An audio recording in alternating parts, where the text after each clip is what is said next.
Good Monday evening, everybody out there. I'm meteorologist Zach Fridello with HurricaneTrack.com, giving you the latest information on what is now Tropical Storm Irma. And also, we're going to take a look at what's going on elsewhere in the tropics. Now that we're slowly seeing this storm progress and weaken, our next step is what's next? Do we have anything else to worry about as we go through the next upcoming days and really weeks? Remember, we're just in the heart of hurricane season. Just because we've had a big storm and a big impact from a storm doesn't mean this is all just going to disappear and we don't have anything to worry about for the rest of the year. That is what we hope so we can recover, but that's not exactly meaning that is what is going to occur. Let me show you what's going on right now. We have the radar imagery with a little bit of satellite as well. Today, the problem has been over northeast Florida, specifically the Jacksonville metro area, has seen some pretty significant flooding from inland rain and also from storm surge. Remember, as the storm tracked up through here, that entire time, the northeast Florida coast into the Carolinas has had a southeasterly wind.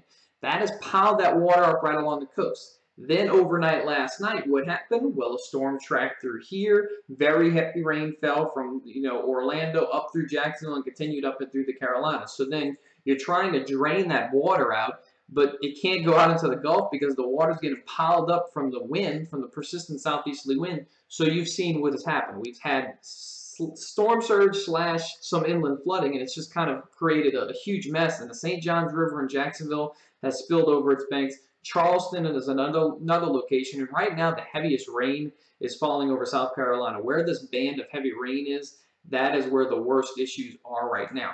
Not too many flash flood warnings. You see the little green boxes? We have two on the map. One's in portions of Georgia, and the other one's right around the Charleston area. This whole shield of rain is with the center. Remember, the center is now over here in portions of Georgia. It's not where the heaviest rain is falling. And this is a persistent rain across Alabama and North Georgia, but it's not enough to cause flash flooding concerns right now. Now, as that rain persists through the overnight hours tonight, we're probably going to start to see some issues develop, but the rain is not that intense like it is where you get more of these tropical rain bands developing along the Carolina coast and maybe might creeping into places a little bit farther north, say into North Carolina and places like that. The latest information from the National Hurricane Center has not changed much. I mean, we're seeing this thing weaken, of course. It's moving inland, but the big story now is going to be the inland flooding with some concerns from that surge along the southeast United States coastline. Notice the big orange blob. That is actually the extent of the tropical storm force winds. Now, no inland locations, I think, are reporting any tropical storm sustained winds. We are still getting those gusts, but whenever these storms move inland and they weaken, they usually kind of spin outward. They get bigger in size. They need to spin themselves away. And what happens is you get a big area of strong winds, and it's turning more into, Irma is now becoming more of an extratropical system. It's more of a winter frontal type low more than it is a tropical system anymore. But even during the winter, you know what happens. You can still get some gusty winds when you get one of those low pressure areas, and you can also still get some heavy rain. So that's going to be the concern tonight, is going to be that heavy rain band that's moving through the Carolinas, specifically South Carolina, and then that shield of rain that's back up across Alabama, North Georgia, into portions of southern Tennessee. Yeah, there will be some wind gusts, and that's just going to exacerbate the issues of we're going to see more power outages in these locations across the southeast. But thankfully, it looks like the worst of the weather is exiting Florida, and Florida can start the recovery process of getting that power back on and starting to clean up the streets and get things back in order for the Florida coastline. Do want to talk about the rest of the tropics because, like I said a few minutes ago, this is not the end. This is, we hope it is. We hope we don't have to deal with any major storms from here on out because we've had a high-impact event, one after the other. Harvey first and now this, Irma. But we do have to talk about what's going on out there because I think we still have a good bit of time in this hurricane season that we could still have multiple storms that we have to be concerned about. Right now, there you go, Irma, and we're probably going to see the last advisory from the National Hurricane Center coming for Irma. Maybe later tonight, maybe so early tomorrow morning, but they're going to kind of get rid of issuing advisories on Irma. We do have Jose, and Jose's starting to cause a stir because Jose's not just going to go aimlessly out to sea. And I'm going to show you some models in just 1 second to give you an idea that there is a bit of uncertainty with Jose. Right now, it's still, in my head, leaning towards an out-to-sea solution, but again, there's some leeway there that those things can change. And we also have a tropical wave way out there, but you see where it's going. It's going out to sea. That is no worry for us. And there's going to be more. Remember, tropical Atlantic, this is the time of year. Those waves are going to come off of Africa. And, the models are picking up on maybe something developing next week. Again, that's still long range. We're not going to worry about that when we have other storms to deal with. But it's just something to kind of keep in the back of your head. Here's the latest satellite imagery And this is the latest satellite on Jose. Jose's still a hurricane, but it is struggling big time. It was a very intense hurricane back when it was approaching the Northeast Caribbean, but we have a lot of wind shear. Irma's up here. You can see the circulation spinning about over Florida with the westerly winds coming across here.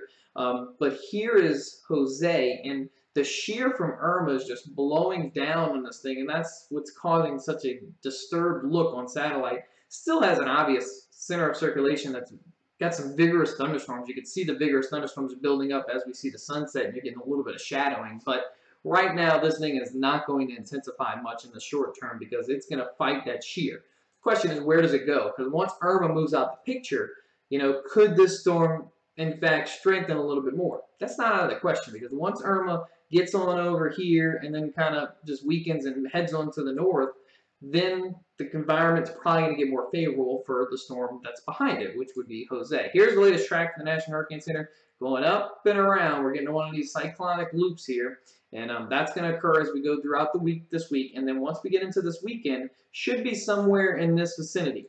One of the problems I saw too many people do with Irma was they too focused on these little dots, okay? And yes, the little dots are going to be incorrect. The storm is not going to be here. That is our best guess of where it's going to be in 5 days. But chances are it's not going to be at that exact location. You need to look at the cone, and you see the general cone with the storm. It could be anywhere in here, and that's what I think people need to focus on because our models are pretty good. They're good enough that we're going to stay in this cone for most storms. Yes, there is that rare storm that really throws the models for a loop, but if you look back at the Irma tracks, they all were pretty darn good. The track was in this area the whole time, and yeah, it went from this to, this.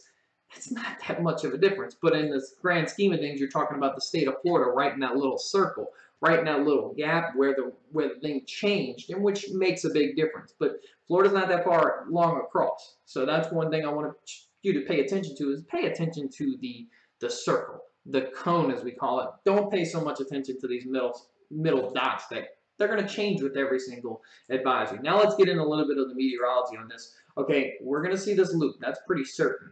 Now these are the GFS ensembles. I don't want to show you all of the crazy models going all the different ways. It almost confuses the picture a little bit. This doesn't do much better, but I think this shows the uncertainty well right now. Yes, this storm could eventually scoot near the Carolinas. That is a possibility. It can also scoot into Florida if it wanted to, because we're talking 6 to 7, 8 days from now. Most models do the loop, do bring it towards the southeast United States, and then curve it up and out, we hope, okay? The GFS has been kind of trying to fiddle it back into the northeast, but you're talking 8, 9, 10 days from now. Again, we as meteorologists, we can't do that. We can't forecast that far out. What we do know in the short term is it's going to make this loop, and then it's going to come back towards the west a little bit. There should be enough troughiness just from Irma and how intense Irma was that it should leave enough of a weakness to pull this north. So I'm sort of ruling out that this is going to keep going west into the Gulf. That seems very unlikely at this point. But there could be a threat somewhere down the line across the East Coast. But again, it is way too early to tell specifically where that would be if it ever plays out. The European is showing more so out to sea, but it has been shifting a little bit farther west. So that's something we're just going to have to watch. Jose is going to be one of those long storms that we're going to be watching for quite a few days. We've been tracking it for a long time already. It's going to be about another week before we really know, or at least another 4 or 5 days before we really know if Jose will actually impact the United States. But East Coasters kind of stay up to date on that storm. That's one thing you want to pay attention to, even places in Florida too. You can never let your guard down, but I'm feeling confident that the storm's far enough north already that the Gulf should avoid it. But there's going to be more systems down the line. There's going to be more, tropical waves moving to the Caribbean. And of course, that is always a trouble for the Gulf. But again, nothing imminent right now. Let's recover from Hurricane Irma. Okay, so anybody's being impacted by Irma, especially in the southeast United States, stay safe tonight. Remember, inland flooding is the big thing, with some power outages as the winds continue to blow about 40 to 50 miles per hour. And Mark is on his way back home. He's kind of trying to recover, so I'm doing one more update for him. If need be, I'll do more updates. But I'm meteorologist Zach for HurricaneTrack.com. Of course, you can always find the latest information on the storms at HurricaneTrack.com. And whenever we're deployed, you can always find that information on the Hurricane Impact app. Everybody, have a great night.